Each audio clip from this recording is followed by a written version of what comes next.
Hi బుజ్జి పిల్లలు, ఈ నానమ్మ వచ్చేసింది.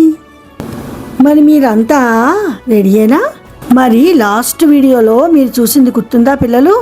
పరీక్షిత్తు మహారాజుని తక్షకుడు కాటు వేశాడు కదా, అప్పుడు ఒంటి స్తంభం మేడ కూడా కూలిపోయింది కదా. ఇక మన కథలోకి వెళ్తే, ఇగో ఇక్కడ కూర్చున్నారు కదా, ఈయన జనమేజయుడు. ఇక పక్కనున్న ఆయన పేరు ఉత్తంకుడు.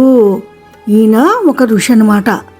జనమేజయుడికి పరీక్షిత్తు మహారాజుని తక్షకుడు కాటు వేశాడని చెప్పింది ఎవరంటే ఉత్తంకుడు అనే ఋషి అన్నమాట. అప్పుడు జనమేజయుడు తన మంత్రులని అందరినీ పిలిచి ఈ విషయం నిజమా కాదా అని తెలుసుకుని, నిజమే, తక్షకుడే పరీక్షిత్తు మహారాజుని కాటు వేశాడు అని తెలుసుకున్న తర్వాత తక్షకుడి మీద చాలా కోపం వచ్చిందిట. ఇంకా ఈ సర్పజాతిని మొత్తం అంతం చేసేయాలి అని చెప్పి సర్పయాగాన్ని చేద్దామని నిశ్చయించుకున్నారు.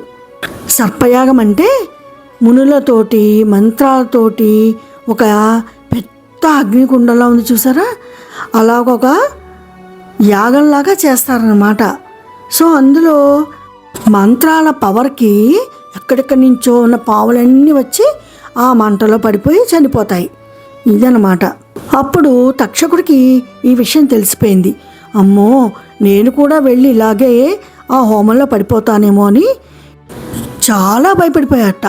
అప్పుడు ఇంద్రుడి దగ్గరికి వెళ్ళి మా సర్పజాతిని కాపాడండి అని చెప్పి ప్రార్థించాడుట. ఇక వాసుకి అనే సర్పం అన్నమాట ఆయన కూడా. ఆయన వెళ్ళి ఆస్తికుడు అనే ఋషి దగ్గరికి వెళ్ళి ఆయనని మా సర్పజాతిని కాపాడండి అని వేడుకున్నట్ట. అప్పుడు ఇక్కడ కనిపిస్తున్నారు కదా, ఆయన ఆస్తికుడు అనమాట.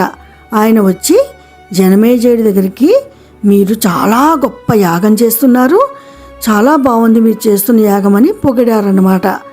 అప్పుడు జనమేజయుడు చాలా హ్యాపీగా ఫీల్ అయ్యి, ఓ మహానుభావ, మీరు చాలా గొప్పవారు, మీకు ఏం కావాలో కోరుకోండి అని జనమేజయుడు ఆస్తిక మహర్షిని అడిగారట. ఇంకేముంది, ఆస్తిక మహర్షి వచ్చిందే సర్పయాగాన్ని ఆపడం కోసం కదా, మరి అందుకని ఏమడిగారు, తక్షణమే ఈ సర్పయాగాన్ని ఆపమని జనమేజయుడిని కోరుకున్నారట. మరి ఏది అడిగినా ఇస్తానన్నారు కాబట్టి తక్షణమే సర్పయాగాన్ని ఆపేశారు. అక్కడ తక్షకుడు ఇంద్రుడిని అడిగాడు కదా, మమ్మల్ని కాపాడండి అని. కానీ మంత్ర ప్రభావానికి వారు కూడా వచ్చి ఆ హోమంలో అగ్నిగుండంలో పడిపోయేవారే. కానీ సర్పయాగాన్ని ఆస్తిక మహర్షి ఆపడంతో వారు బతికిపోయారు. ఇదర్రా, ఇక్కడితో పరీక్షిత్తు మహారాజు కథ పూర్తయిపోయింది. మళ్ళీ ఇంకొక మంచి కథతోటి మీ ముందుకు వస్తాను. అంతవరకు ఈ నానమ్మ మీకు బాయ్ బాయ్ చెప్పేస్తుందర్రా. Bye bye.